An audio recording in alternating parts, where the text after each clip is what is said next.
तो अब वाले सेगमेंट में हम लोग क्या करने वाले हैं, हम लोग ये देखने वाले हैं कि आपका चीजें विंडोज एरिया में अपन कैसे चीजों को देख सकते हैं, है ना। अलग अलग विंडोज क्या होता है कि कई बार जैसे मान लीजिए आपका यहाँ पे एक में स्लाइड है, जो आपको स्लाइड दिखा रहा हूँ, इसमें 87 स्लाइड है ना। और कई बार मेरे को इसमें जो डेटा डालना है वो दूसरे स्लाइड से भी डालना हो सकता है। अभी आप देख पा रहे होंगे कि मेरा दो प्रेजेंटेशन खुला है, प्रेजेंटेशन 1 और गवर्नमेंट रिव्यू प्रेजेंटेशन, ठीक है।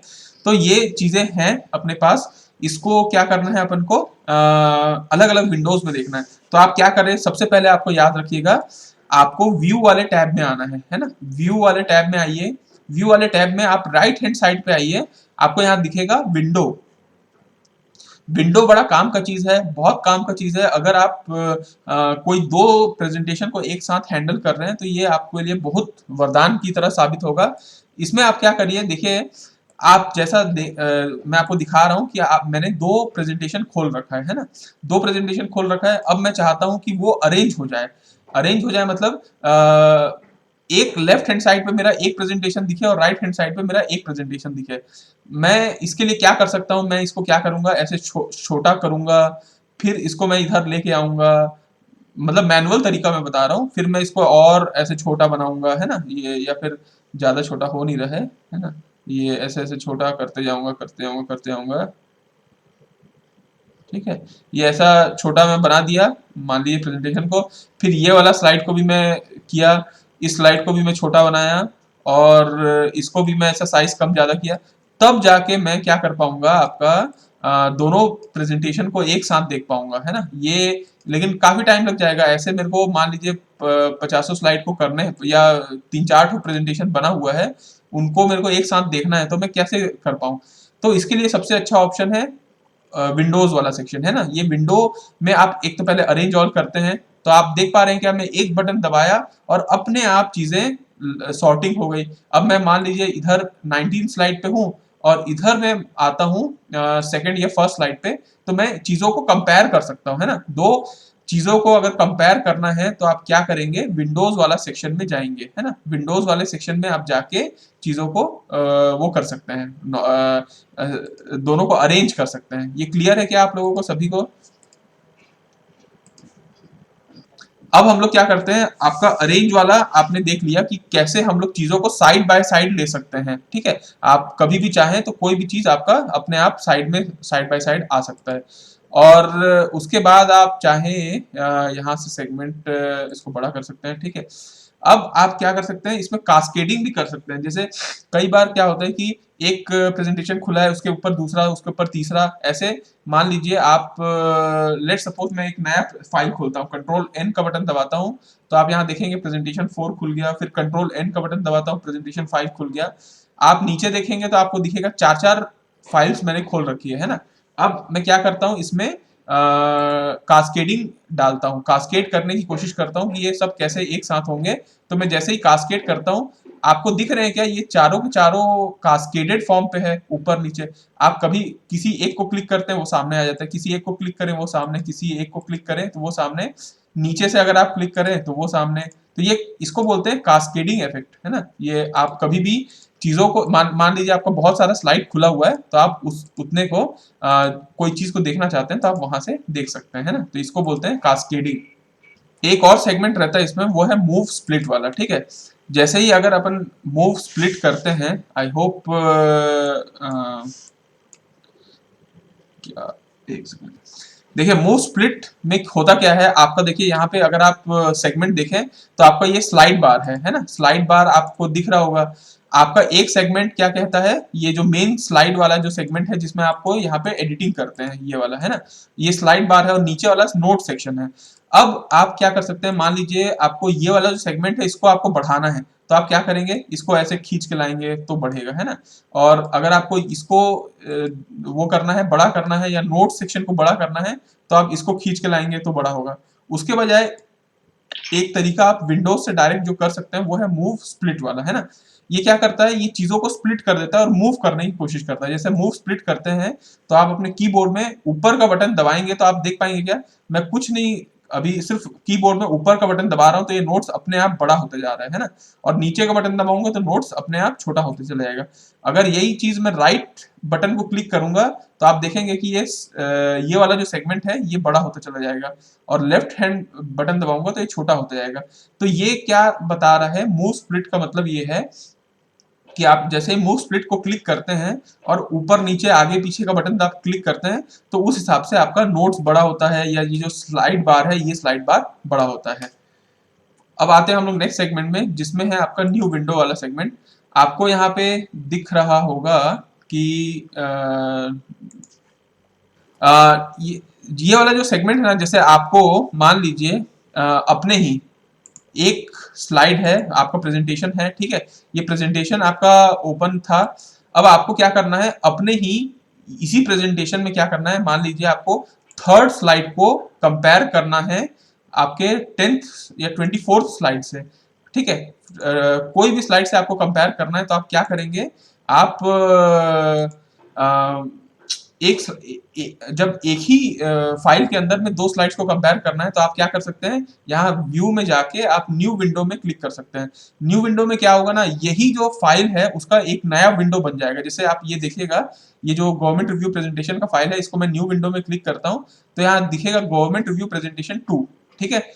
अब आप क्या कर सकते हैं, वापस से व्यू टैब में जाके अरेंज ऑल कर सकते हैं, ठीक है। आपका यहाँ पे आपको दिख रहा होगा कि मैंने 6 ठो प्रेजेंटेशन खोल रखा था, 6 प्रेजेंटेशन अरेंज हो गया है एक साथ, है ना। यहाँ पे आपका ये बिल्कुल अरेंज हो गया है। और आप यहाँ पे क्या कर सकते हैं, आप मान लीजिए आपको इसकी जरूरत नहीं है, इसको आप क्लोज कर दीजिए, ठीक है।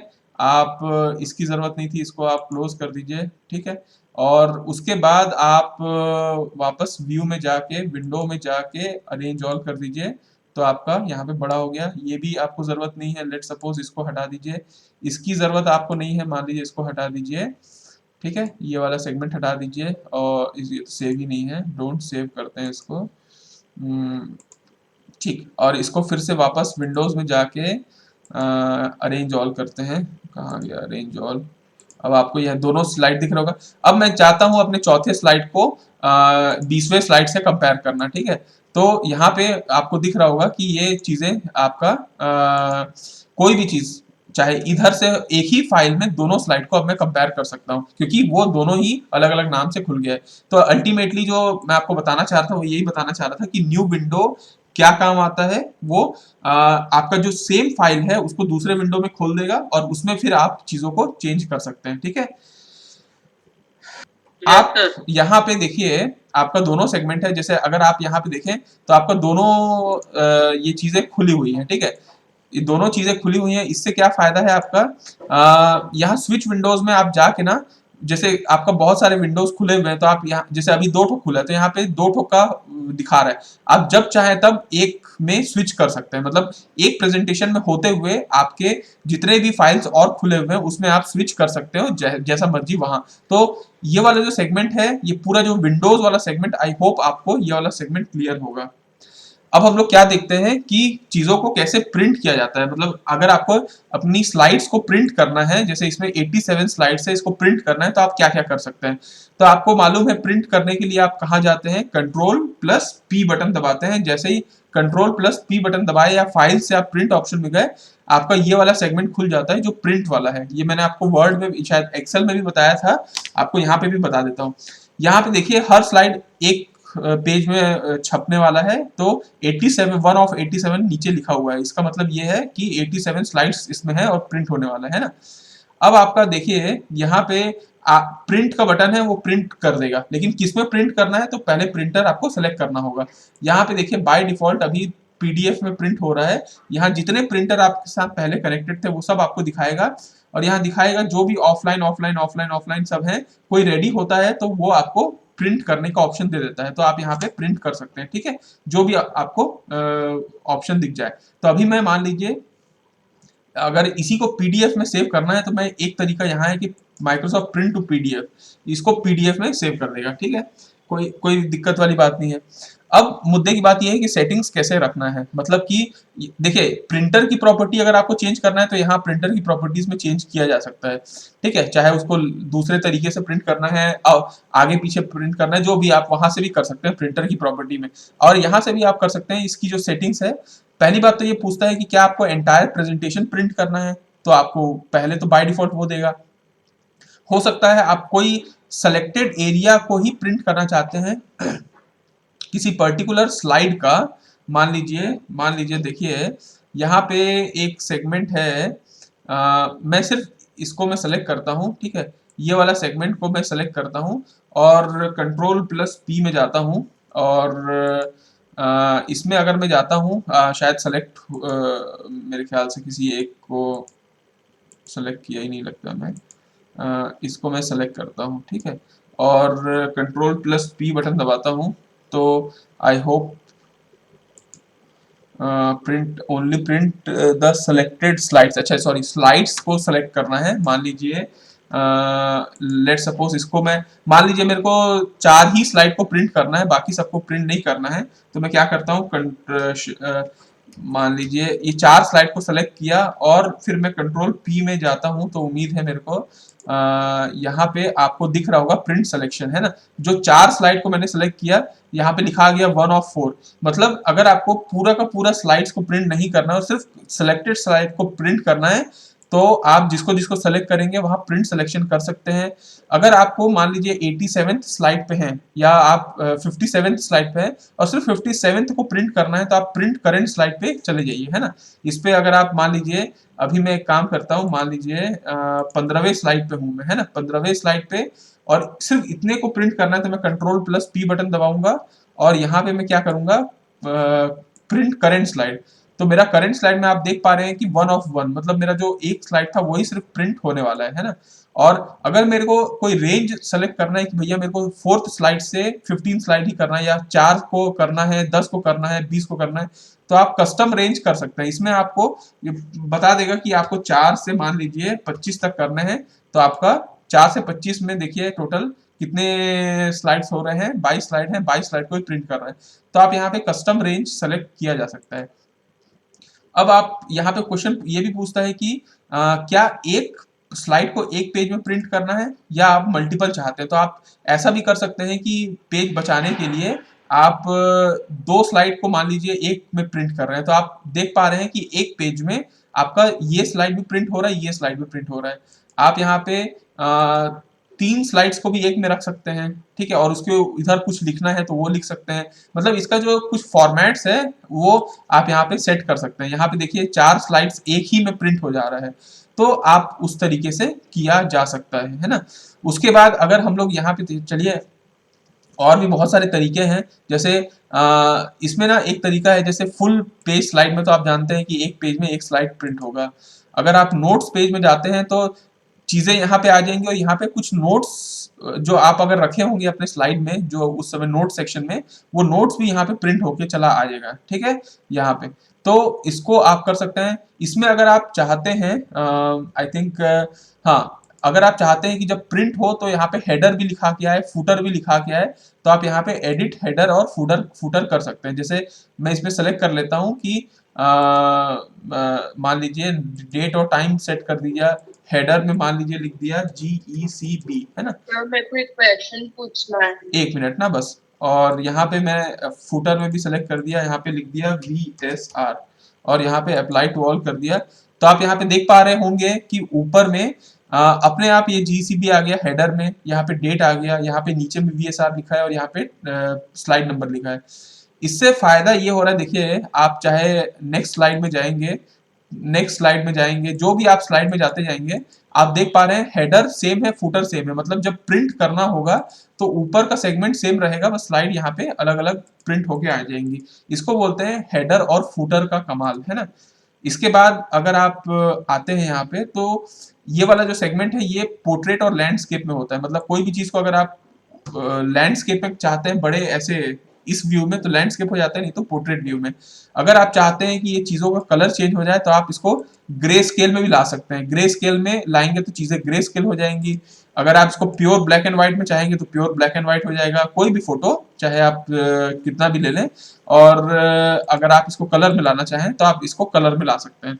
तो प्रिंट के समय में ये सब चीजें, अगर आपको मान लीजिए एक से अधिक प्रिंट की जरूरत है तो आप इसकी कॉपीज को बढ़ा दीजिए, तो आपका ये 6 कॉपी में प्रिंट होके आ जाएगा। तो प्रिंटिंग का यही तरीका है कि कैसे हम लोग स्लाइड्स को अलग अलग तरीके से प्रिंट कर सकते हैं। आई होप आप लोगों को सबको क्लियर होगा। तो अब हम लोग एक चीज देखने वाले हैं, वो ये है कि पावर पॉइंट, अगर आपने ये प्रेजेंटेशन रखा है ना, आपने प्रेजेंटेशन बना लिया, अब आप इसको क्या करना चाह रहे हैं, किसी को मान लो आपको देना है, लेकिन आप नहीं चाह रहे हैं कि वो एडिटेबल फॉर्म पे हो, है ना। आप चाहते हैं कि ये प्रेजेंटेशन एडिटेबल फॉर्म पे ना हो, तो आप क्या कर सकते हैं। एक तरीका है कि आप इसको क्या कर दें, पीडीएफ फाइल में दे दें। हालांकि पीडीएफ भी एडिटेबल होता है, लेकिन पीडीएफ में आप दे सकते हैं, ठीक है। मतलब वो प्रेजेंटेशन फॉर्मेट में तो नहीं रहेगा। दूसरा, आप इसको ना सेव कर सकते हैं पावर पॉइंट शो के फॉर्म पे। तो चलिए देखते हैं कैसे होता है। मान लीजिए ये पावर पॉइंट मेरे पास आता है, जैसे ही मैं ओपन करता हूँ पीपीटी माइक्रोसॉफ्ट पावर पॉइंट में, तो ये दिख जाता है। क्या मैं इसको एडिट कर सकता हूँ? तो हाँ, इसमें मैं कुछ भी चीजों को एडिट कर सकता हूँ, मतलब इसको मैं बिगाड़ सकता हूँ, है ना। तो इसको ऐसा कैसे मैं भेजूं जो ये बिगाड़, कोई सामने वाला मतलब प्रेजेंटेशन पे छेड़खानी ना कर सके। तो मैं क्या कर सकता हूँ, इसको मैं ना सेव एज करता हूँ। इसको मैं जब सेव एज करने की कोशिश करता हूँ कहीं पे भी, मान लीजिए मैं लैब में ही इसको सेव करता हूँ और सेव एज में जाता हूँ, तो यहाँ पे मैं नाम दे देता हूँ government review presentation non editable, ठीक है।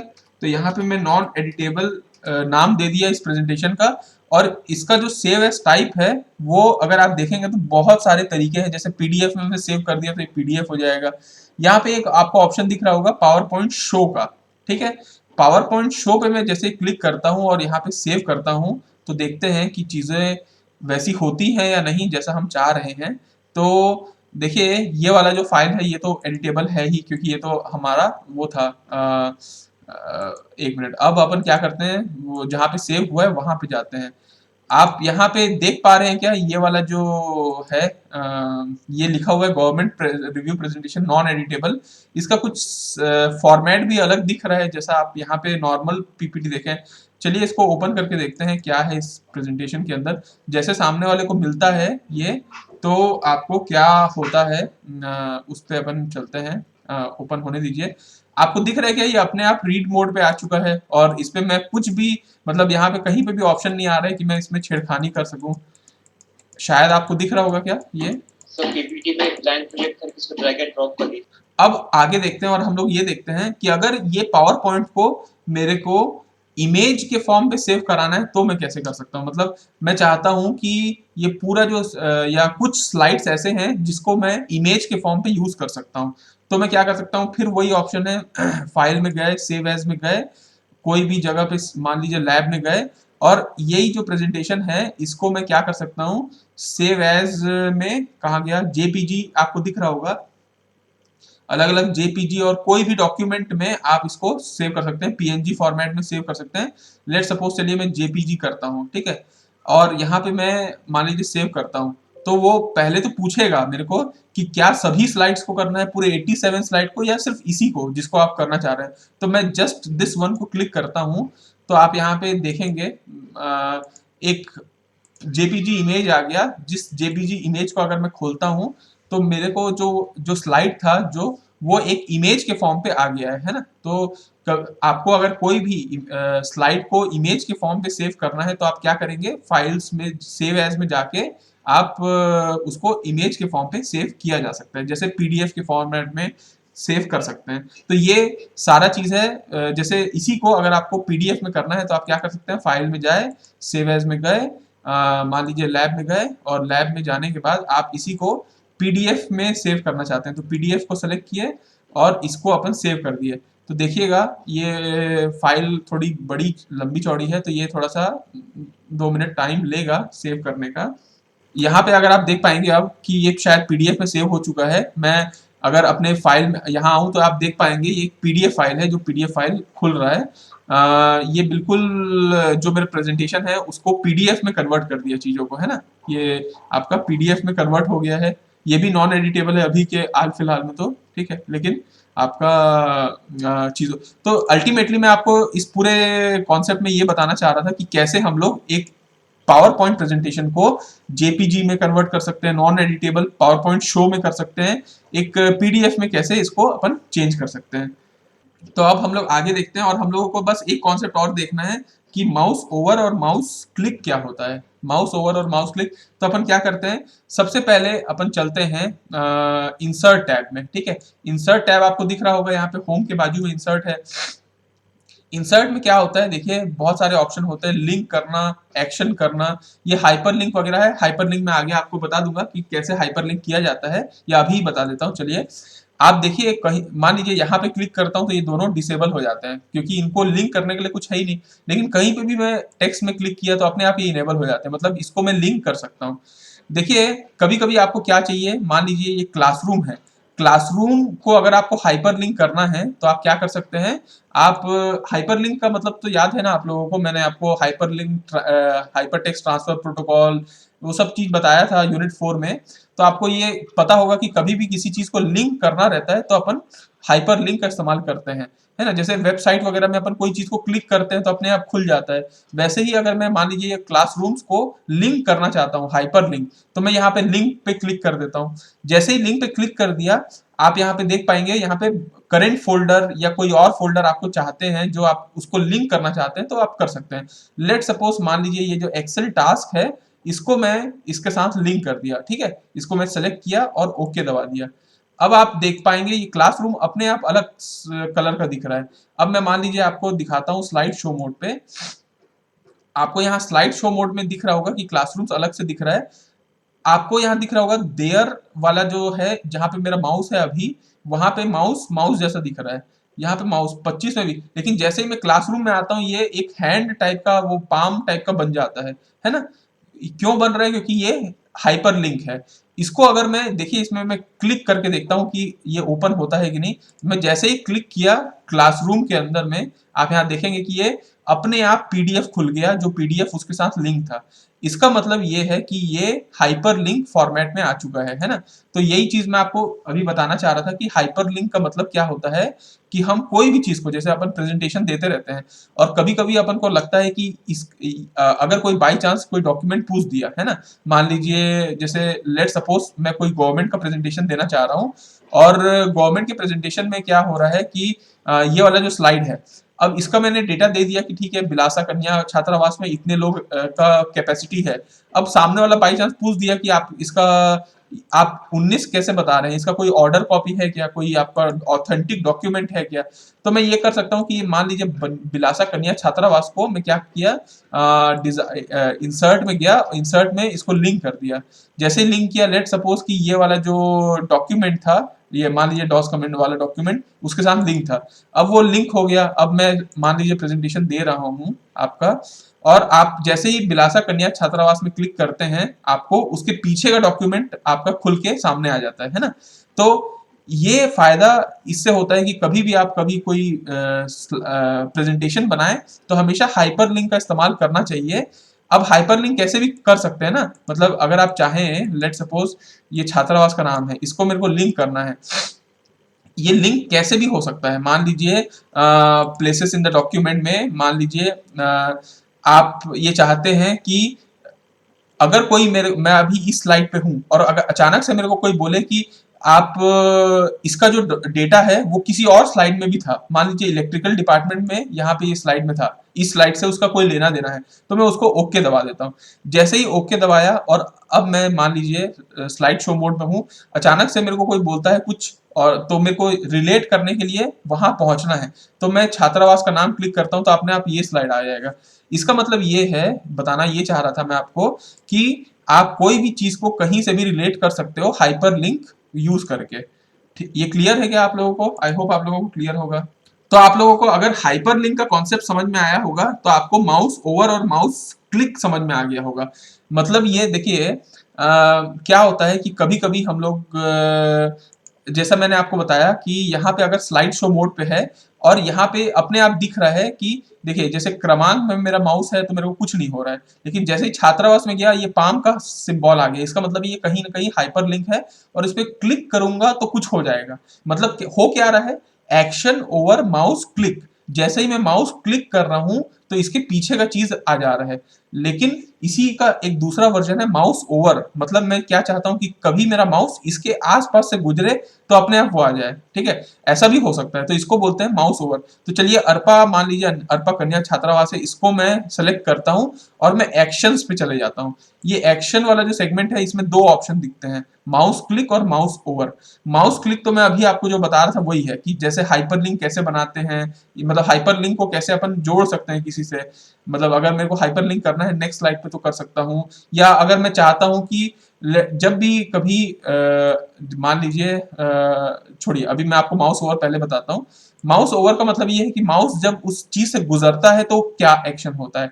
तो मैं चाहता हूं कि माउस जब भी उस चीज से गुजरे तो मेरा अपने आप हाइपरलिंक आ जाए। और हाइपरलिंक क्या है, नेक्स्ट स्लाइड में आए, प्रीवियस स्लाइड या एंड स्लाइड में। लेट सपोज मैं एंड स्लाइड में आता हूँ या कोई और दूसरा फाइल भी ले सकता हूँ, लेकिन अभी मैं लास्ट स्लाइड में आ जाता हूँ और ओके दबाता हूँ। अब आप इसको देखिएगा, ठीक है, आप देखिएगा मेरा जो ये कर्सर है यहाँ गया तो कुछ नहीं हुआ, यहाँ पे मैं क्लिक करूंगा तो होगा। बिलासा कन्या छात्रावास गया तो कुछ नहीं हुआ, लेकिन जैसे ही मैं अर्पा कन्या छात्रावास गया तो अपने आप थैंक यू स्लाइड आ गया, है ना। तो ये होता है आपका माउस ओवर। तो इससे माउस ओवर में क्या फायदा मिलता है, जैसे मैं आपको बताता हूँ। लेट सपोज आप कोई एक स्लाइड लीजिए, मान लीजिए ये स्लाइड है ना, इसके नीचे में आप एक शेप्स को ऐड कर लीजिए, है ना। शेप्स को ऐड करने के लिए मेरे पास बहुत सारे शेप हैं, नीचे में एक शेप ले लेता हूँ, ये वाला शेप है ना, ये वाला शेप को मान लीजिए यहाँ सेलेक्ट कर दिया। आपको यहाँ दिख रहा है क्या, ये शेप सेलेक्ट हो गया। अब इसमें अपने आप ये एक्शन सेटिंग खुल गया कि भैया आपको माउस क्लिक करना है कि माउस ओवर। मैं चाहता हूँ माउस ओवर हो और जैसे ही हाइपर लिंक आए, हाइपर लिंक मैं इसको कर देता हूँ एंड कर देना, भैया शो को एंड कर देना, जैसे ही कोई कुछ बोले एंड कर देना, ठीक है। अब मैं इसको देखिए आप करता हूँ। अब मैं किसी चीज को लिंक नहीं किया हूं, मेरा स्लाइड चल रहा है चल रहा है चल रहा है ना। और यहाँ पे अगर मैं आता हूं तो एक छोटा सा सिंबल दिखता है, मेरे को मालूम है कि मैंने उसमें माउस ओवर कर रखा है, और मैं जैसे ही अपना माउस उसकी तरफ करता हूँ खत्म, एंड शो हो जाता है, मतलब वो स्लाइड शो बंद हो गया, है ना। तो उसको मैं कुछ भी कर सकता हूँ, इसको बोलते हैं माउस ओवर या माउस क्लिक। तो आप यहाँ पे छोटा सा एक सिंबल बना सकते हैं, जब कभी भी आपको लगे प्रेजेंटेशन के दौरान कि मेरे को इस स्लाइड में पहुंचना है, आप वहां पे आ सकते हैं, क्लिक क्लिक करने की जरूरत नहीं, माउस ओवर हो जाएगा, ठीक है। तो ये वाला जो दो सेगमेंट था वो मैं आपको क्लियरली बताना चाह रहा था, माउस क्लिक और माउस ओवर। इसमें फायदा भी है, जैसे कभी कभी ऐसा लगता है ना, जैसे प्रेजेंटेशन देते समय थोड़ा सा आवाज आए, मस्त आए, तो अपन क्या कर सकते हैं, इसको अपन क्लिक किए और अपन चले गए इंसर्ट टैब के अंदर, माउस एक्शंस में गए, माउस ओवर में गए और इसमें ना साउंड दबा दिए। अब आपको हो सकता है कि आपको साउंड सुनाई शायद ना दे, या दे भी दे भगवान जाने, आपको देखते हैं आपको अब देखिएगा कभी कभी मेरे को ऐसा लगता है कि इफेक्टिव प्रेजेंटेशन बनाने के लिए कुछ साउंड वाउंड की जरूरत है, तो ये वाला स्लाइड आया छोटा सा, मैं मान लीजिए लोगों में एक्शन ओवर कर दिया हूं, तो भाई कैसे हो रहा है, एक मिनट ना, ये हाइपरलिंक थोड़ा हुआ नहीं लगता है। एक मिनट, इंसर्ट में जाते हैं, वो हाइपरलिंक को हटा देता हूँ मैं अभी को, नन हाइपरलिंक नहीं, साउंड में आपको कर देता हूँ बढ़िया सा, वोल्टेज को कर देता हूँ। अब सुनिएगा, शायद आपका आवाज आ जाए। अई ये बंद क्यों हो जा रहा है।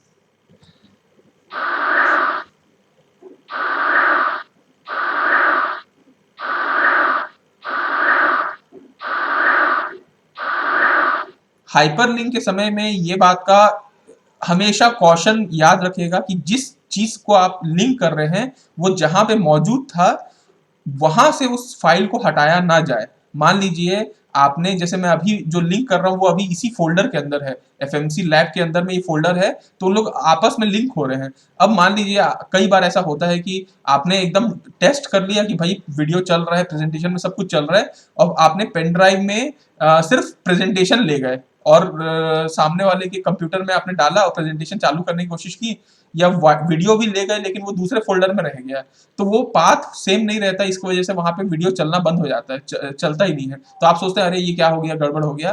तो आपको इस चीज का ध्यान रखना है कि आप जब लिंक करते हैं तो सबको एक ही फोल्डर में रखिए, और उसके बाद सीधा फोल्डर को कॉपी करिए, कहीं पे भी अगर आपको प्रेजेंटेशन देना है तो वो वहां पे प्रेजेंटेशन चलेगा। इस प्रकार हम लोग एंड पे आते हैं आज का सेक्शन को, जो सेक्शन हम लोग पावर पॉइंट प्रेजेंटेशन का एकदम बेसिक वर्जन को हम लोग जो कुछ कुछ फीचर्स को देख रहे थे। इसके बाद भी अभी और फीचर्स हैं, मैं चाहता हूं कि आप लोग पावर पॉइंट में एक्सपर्ट बन जाए, तो हम लोगों को जैसे ही फ्री टाइम मिलेगा वैसे अपन और चीजों को पढ़ेंगे। तब तक के लिए थैंक यू सो मच।